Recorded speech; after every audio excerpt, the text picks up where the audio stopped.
nouvelle vidéo d'école virtuelle africaine. Au cours de SVT-EHB en classe de terminale D. Nous allons voir aujourd'hui la leçon 2 qui est intitulée Méiose et gamétogenèse. En grand 1, on commence avec la méiose. C'est quoi la méiose? La méiose est une suite de 2 divisions successives au cours de laquelle une cellule mère diploïde donne naissance à 4 cellules filles haploïdes. C'est une suite de 2 divisions dont la première est réductionnelle et la deuxième est équationnelle. Une cellule mère diploïde, c'est-à-dire à 2 N chromosomes, subit 2 divisions. La première division est réductionnelle. On obtient 2 cellules qui ont N chromosomes, dont la première division a réduit le nombre de chromosomes. La deuxième division, elle est équationnelle. Elle permet de conserver le nombre de chromosomes. Chacune des cellules filles obtenues lors de la première division subit aussi une autre division pour donner 2 autres cellules qui auront N chromosomes. À la fin de la division, donc, qu'on appelle méiose, une cellule mère à 2 N chromosomes donne naissance à 4 cellules filles possédant chacune N chromosomes. Et les cellules filles sont donc haploïdes alors que les cellules mères diploïdes.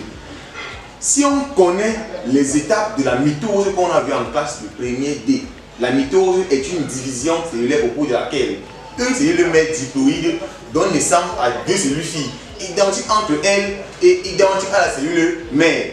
En classe de première D, on avait dit que pour connaître les étapes, et n'est pas oublié dans l'ordre, on disait PMAT, prophase, métaphase, anaphase, télophase. Ce sont donc les mêmes phases que possède la méiose. Sauf que, comme on a 2 divisions, on aura la prophase 1, métaphase 1, anaphase 1, télophase 1, prophase 2, métaphase 2, anaphase 2, télophase 2. Voilà donc le schéma qui montre le déroulement de la méiose. Au cours de la première étape, prophase 1, qu'est-ce qu'on observe différemment de la mitose? Un appariement des chromosomes homologues pour former des bivalents ou tétrades. Lorsqu'on dit appariement, ils vont marcher 2 à 2 pour former des bivalents. Bivalent veut dire 2 chromosomes ou encore des tétrades, 4 chromatides. Métaphase 1, différence de la mitose. On observe ici là un alignement des chromosomes homologues suivant la plaque équatoriale. Lorsque c'est une mitose, les 4 chromosomes devaient être alignés comme ceci là. Voilà comment on est aligné lors d'une mitose en métaphase. Mais en métaphase 1, il y a plutôt les chromosomes homologues qui sont alignés par paire. Et en aphase 1, on observe donc une ascension polaire des chromosomes, pas des chromatides, mais des chromosomes. Télophase 1, il y a donc cytodiérèse. On obtient 2 cellules qui possèdent 2 chromosomes, alors que la première cellule initiale avec 4 chromosomes. Donc, d'ici là, donc, on a notre division réductionnelle. Deuxième étape, la division équationnelle. On va en prophase 2. Les chromosomes se forment à nouveau et se déposent sur le fuseau achromatique. Ensuite, on a la métaphase 1. 2 autant pour moi.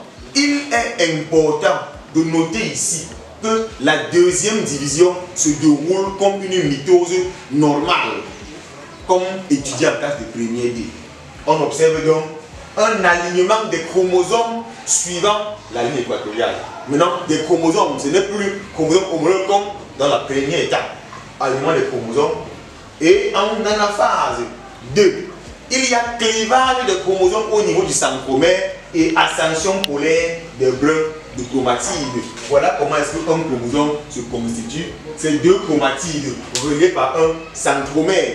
En anaphase donc, il y a clivage. Ça va se couper et on aura 2 chromatides. C'est ça l'anaphase 2. Clivage des chromosomes au niveau du centromère et ascension polaire des brins de chromatides. Et enfin, on observe donc encore la télophase 2, le phénomène de cytodiérèse. à la fin, on a 4 cellules qui possèdent chacune d'elles N chromosomes, ou encore 2 chromosomes au cas échéant, alors que la cellule initiale avec 4 chromosomes. Donc, d'ici jusque-là, on a donc notre division équationnelle qui permet de conserver le nombre de chromosomes. Voilà donc ce qui constitue le phénomène de méiose.